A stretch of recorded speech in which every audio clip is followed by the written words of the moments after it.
கிறிஸ்துவுக்குள் மிகவும் பிரியமான சகோதர சகோதரிகளே, இயேசு கிறிஸ்துவின் நாமத்தினாலே உங்கள் யாவருக்கும் எனது அன்பின் நல்வாழ்த்துதலையும் வணக்கத்தையும் தெரிவித்துக் கொள்கிறேன். இன்றைய பகலின் குளிர்ச்சியான நாளின் தியான வசனம் லூக்கா எழுதின சுவிசேஷம் 8ஆம் அதிகாரம் 18ஆம் வசனம். ஆதலால் நீங்கள் கேட்கிற விதத்தை குறித்து கவனியுங்கள். உள்ளவன் எவனோ அவனுக்கு கொடுக்கப்படும், இல்லாதவன் எவனோ அவன் தனக்கு உண்டென்று நினைக்கிறதும் அவனிடத்திலிருந்து எடுத்துக்கொள்ளப்படும் என்றார். நாம் கடவுளுடைய வார்த்தையை கேட்கிற விதத்தை பார்ப்போம். நாம் பிரசங்கிக்கிறவர்களாயிருந்தால் நல்லது. பிரசங்கித்த வார்த்தையின்படி நாம் ஆர்வமாய் நடக்கிறவர்களாயிருந்தால் இன்னும் அதிகமான ஆசீர்வாதங்களை ஆண்டவர் நமக்கு கொடுப்பார். நாம் கடவுளுடைய வார்த்தையை கேட்பது நல்லது.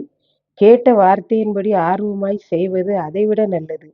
அப்படிப்பட்டவர்களுக்கு தேவன் ஆசீர்வாதம் கொடுக்கிறார். கர்த்தரின் வார்த்தையை கேட்பவர்கள் தங்கள் இருதயமாகிய மண்ணை நன்றாக வளப்படுத்தி கேட்க வேண்டும். அப்படி வளப்படுத்தி ஆர்வமாய் கேட்கிறவர்களுக்கு அதிகமாய் தேவன் கொடுக்கிறார். கடவுளுடைய வார்த்தையை மிகவும் செயலற்ற முறையில் ஈடுபாடு இல்லாமல் கேட்பதும் கேட்கிற வார்த்தைகளின்படி செய்யாமல் இருப்பதும் ஆண்டவருக்கு பிடிக்காத ஒன்று. ஆகவேதான் ஈடுபாடு இல்லாதவன் எவனோ, செயலற்ற முறையில் கேட்பவன் எவனோ, கேட்பதற்கும் அதன் வழி நடப்பதற்கும் ஆர்வம் இல்லாதவன் எவனோ அவனிடத்திலிருந்து உள்ளதும் எடுத்துக்கொள்ளப்படும் என்றார்.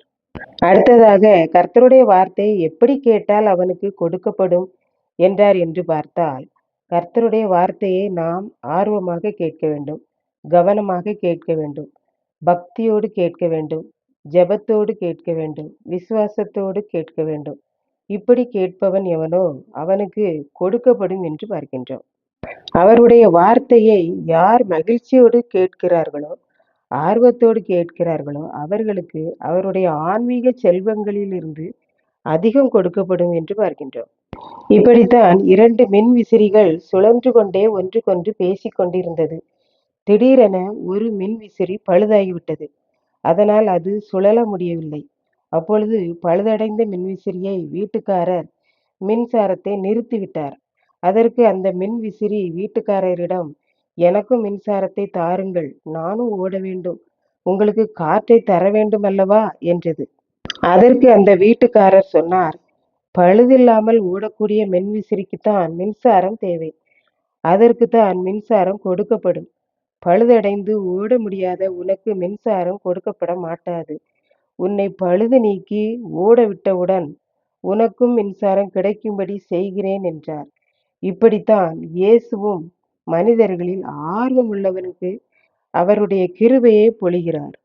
இதை கேட்டு கொண்டிருக்கிற எனக்கன்பானவர்களே, இன்றைக்கு நாம் எப்படி கர்த்தருடைய வார்த்தையை கேட்கிறோம்? ஆர்வமாய் கேட்கிறோமா, அலட்சியமாய் கேட்கிறோமா என்று நம்மை நாமே ஆராய்ந்து பார்ப்போம். அன்பானவர்களே, கர்த்தருடைய வார்த்தையை நாம் ஆர்வமாக கேட்போம், கவனமாக கேட்போம், பக்தியோடு கேட்போம், விசுவாசத்தோடு கேட்போம், முழு ஈடுபாடோடு கேட்போம், ஜெபத்தோடு கேட்போம். இப்படியெல்லாம் நாம் அவருடைய வார்த்தையை கேட்டால் உள்ளவன் எவனோ அவனுக்கு கொடுக்கப்படும் என்ற இந்த வசனத்தின்படி அவருடைய ஆன்மீக செல்வங்களிலிருந்து நம்மை ஆசீர்வதிப்பார். கர்த்தர் தாமே இந்த வார்த்தைகளை ஆசீர்வதிப்பாராக. ஆமென். ஜெபம். அன்பின் ஆண்டவரே, இந்த அருமையான நல்ல நாளுக்காக நன்றி செலுத்துகிறேன். இப்பொழுதும் இதை கேட்டு கொண்டிருக்கிற ஒவ்வொரு பிள்ளைகளும் உம்முடைய வார்த்தையை ஆர்வமாய், முழு ஈடுபாடோடு, விசுவாசமாய், பக்தியாய், ஜெபத்தோடு கேட்டு உம்மிடத்திலிருந்து ஆசீர்வாதங்களை பெற்றுக்கொள்ள நீர் உதவி செய்தருளும். இயேசு கிறிஸ்துவின் நிமித்தம் வேண்டிக் கொள்கிறேன் பிதாவே. ஆமென்.